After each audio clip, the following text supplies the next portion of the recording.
What is happening, you wonderful people? So it took me 2 to 3 days to finish it, but I finally watched the new Stephen King adaptation, Salem's Lot. So let's talk about it.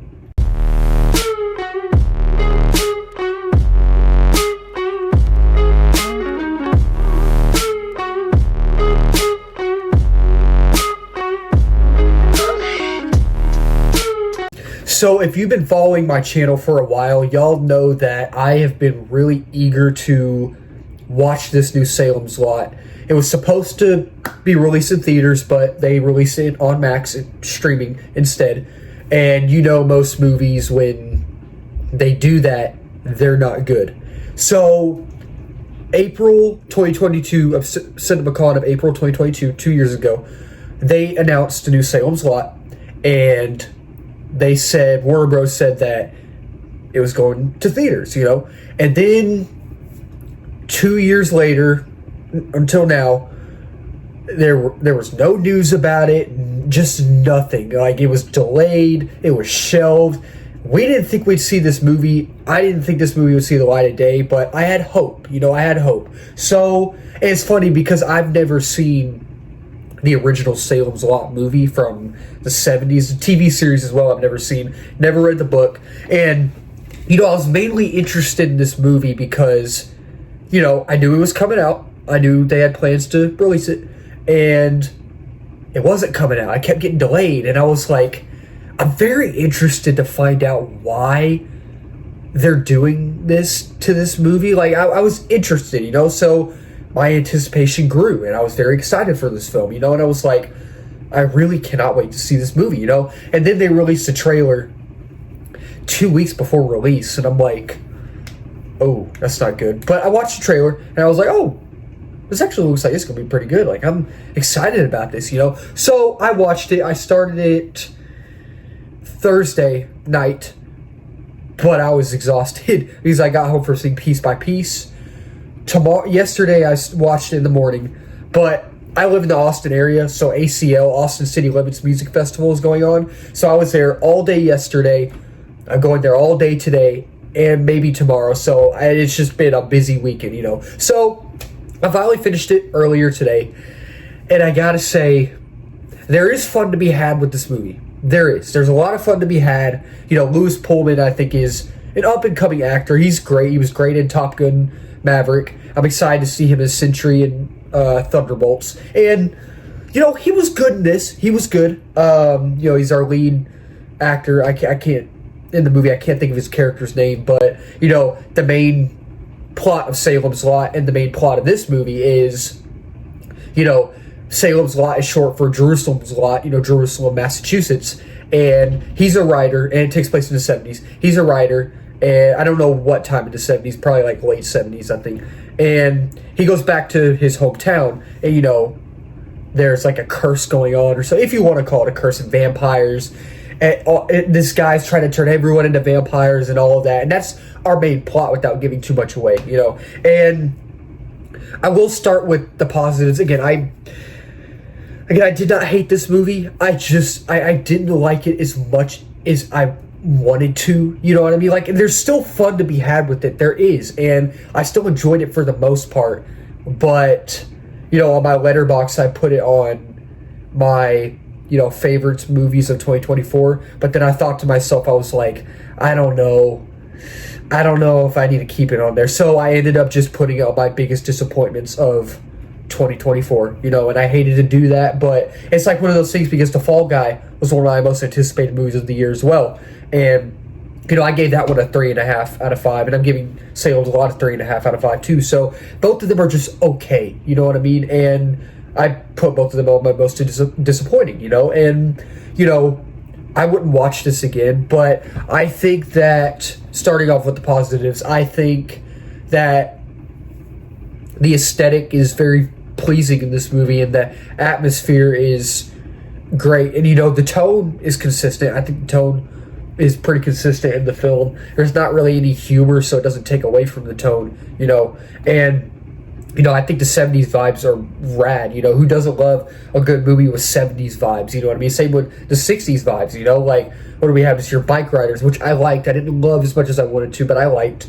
Same with, I can't think of the other one, but you know, I like the aesthetic and the vibes and the tone and just the atmosphere of what we got in this movie, you know. And I feel like there are some unsettling moments, and there is a lot of imagery in this movie that is very disturbing and creepy, more creepy and unsettling and disturbing than I thought it would be, you know. And I already knew it was going to be rated R, and it is rated R for, you know, violence and language, you know. And it is unsettling, but it works, you know. And you know, the main vampire that you have in the original Salem's Lot movie, he's in this not for long, but he actually looks like the old one from the old movie. You know what I mean? And I thought that was cool. The CGI is a little wonky on his face, and I noticed that, and I was like, I feel like they could have patched it up a little better, but it's an exact replica. And I feel like, you know, there's that one song that they played in the trailer that happens at the beginning and end of the movie, and I feel like that song, and I forgot what it's called, I'll look it up later, was a good song for this type of movie, you know, especially with the tone they were going for, you know. It really set the mood, and it reminded you of, oh, this is a 70s movie, you know. And I'm trying to think of all the positives I can gather up, you know, in just one video, just one review. I feel like there is fun to be had, but I really have more issues with it than I thought I would. And I feel like one of my main issues of this movie is what I like to call the straight to streaming problem, you know, because this movie was supposed to release in theaters. It was. But then they dumped it, and I feel like if I saw it in theaters, if they ended up just releasing it in theaters, I would have liked it more, you know. And instead of just sitting here just getting bored, and you know, you're not in a movie theater, you're in your house, you could pause it, go do something else, and you won't watch it until a few days later, you know what I mean? Which is kind of what I did, you know. But I mean, I have been very tired and busy, but I feel like it has the straight to streaming problem, and it's a very formulaic movie. It's one of those horror movies that we've seen over and over and over and over again, you know. And there's just no good characterization, there's no depth to this story. I mean, it's very predictable. We've seen these movies before, we know what's going to happen. Like, watching this movie, I'm like, I know exactly what's going to happen. Like, oh, that person's going to die. Oh, that person's going to die too. Oh, yeah, that person died. I figured. I don't want that person to die, but they did, and I expected that. You know what I mean? Like, that's what happens in this movie. And, you know, I feel like, honestly, the acting, like, the performances were not horrible, but they just weren't memorable, you know. And I just was sitting there going, oh, this is kind of awkward. Kind of like the, go along with the dialogue, just not so much the, how do you say it? How am I trying to say that? Like, each cast member talking to each other, I wouldn't say it was, like, weird, but it was kind of awkward, you know what I mean? So you're sitting there and you're like, this is just, something about this feels off. You know what I mean? It feels off, and I can't wrap my head around it. And, you know, I feel like the pacing,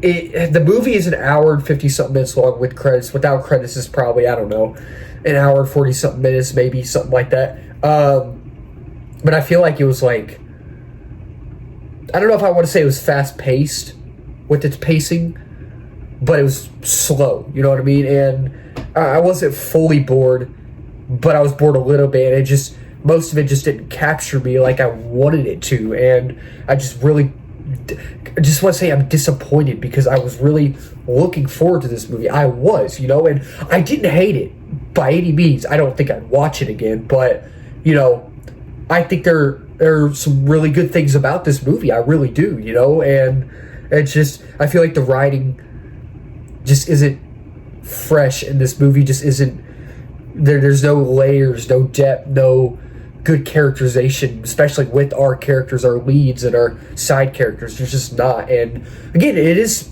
creepy. There are some, like I said, unsettling moments that actually work for the most part. They really do. But I just am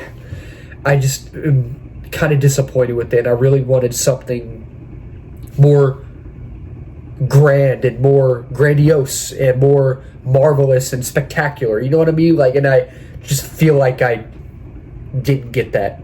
So that'll wrap up this video for today. Thank y'all so much for watching. Do not forget to subscribe down here for more content. We are at 430, so next milestone is 500, and the big one's 1K and beyond that. I'm grateful for y'all. Thank y'all for being here, and like, comment, and share this video as well. And if you're new to this channel, on here you'll find movie reviews, TV show reviews, trailer reactions, movie live streams, movie news, all that wonderful movie stuff under the movie umbrella. And y'all tell me what y'all think down below. I know I always tell y'all what I think, but I mainly first like to hear from y'all.